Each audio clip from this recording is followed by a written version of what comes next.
exactly. Okay. Now, Andrew and I just had a Yes, you don't have to raise your hand. You can just yell it out. Conversation, right? Now, was Andrew reading off of a piece of paper for our conversation? No, he wasn't, was he? We were just going back and forth. Now, did you know that I was going to talk with you today, Andrew? No. I mean, you had no idea I was going to talk directly to you, probably, right? Or that we would have this conversation. So you had to think off the top of your head what it was that you were going to say, right? You weren't reading it off of a piece of paper. Nobody told you what to say, right? Now, it's very important because that's what improvisation is anywhere.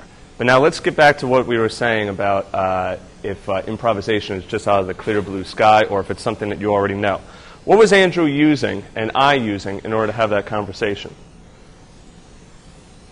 Yes, what? Your head and your mouth. Right, but what were the things that were coming out of his mouth? Words, right. And then we put the words together to form paragraphs and sentences and stuff like that, right?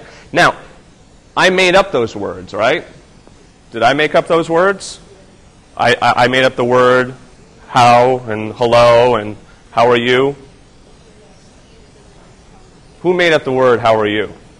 Or those words? Who knows, right? Do you know who made it up?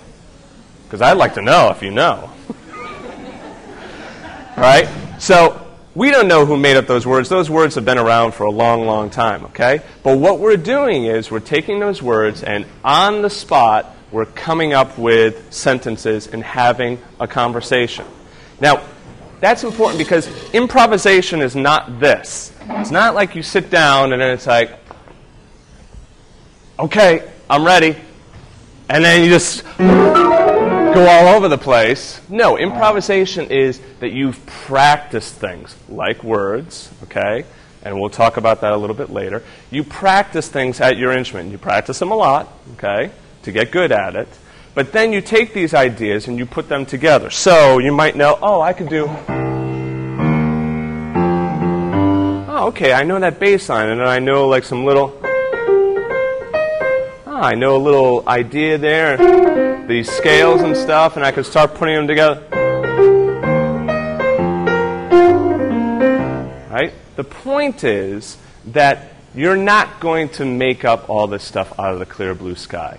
You're going to learn it piece by piece, and it's what we call our vocabulary. Okay? And our vocabulary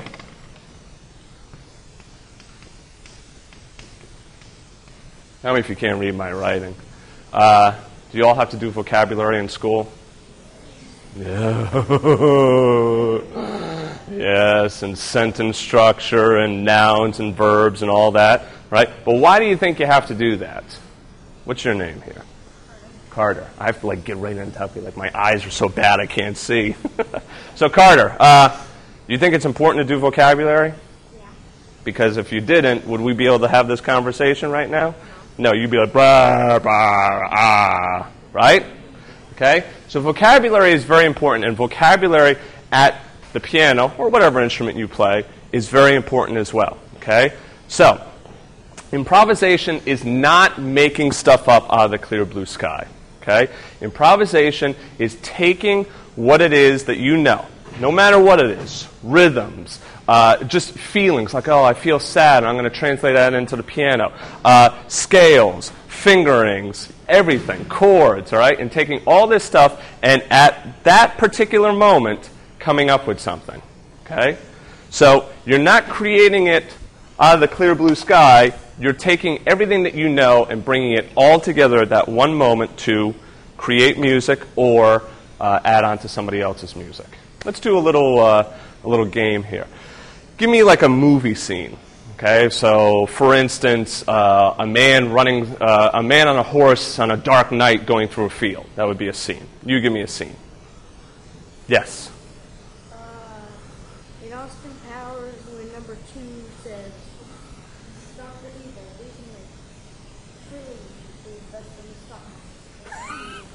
Okay, so if I'm going to like translate some music to that, now bear in mind that we're on the piano, so that might not be the most pianistic thing. But if I'm going to translate that into music, let's think about some of the ideas of that. One, is it serious or is it funny?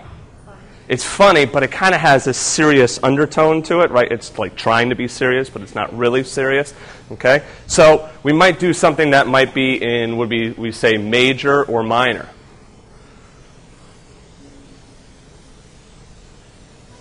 Maybe a minor, okay? Like, but it might be like something like, let's see. So Dr. Evil, what did you say again? Dr. Evil.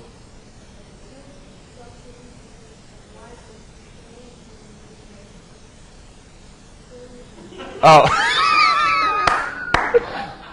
That's good. You've been practicing that. So if we were going to take like music for that particular moment right there, it might be like, you know, or like, you know, and then, but you might also get like,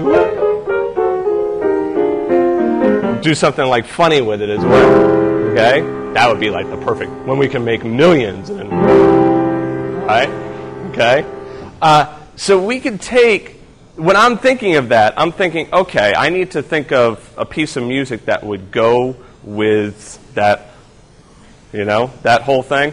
And I don't want to make it so serious that it's like, you know, because it's not like, you know, Jurassic Park and the dinosaurs are about to chomp on somebody. It's kind of funny. It's like, and that chord, I know, is kind of like a soap opera type chord, so it's serious, but it's not too serious. Okay? So these are things that I know because I've played a lot, all right? And I know that that sound is going to work with that particular thing, okay? So let's start working on improvising as a group. Now, typically when you're playing in a jazz trio setting,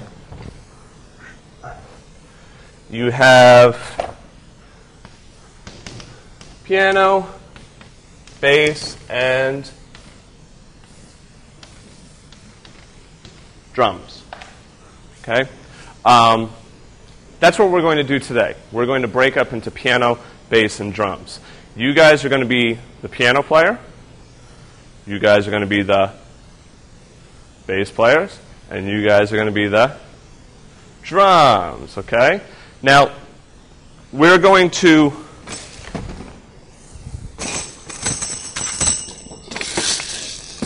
all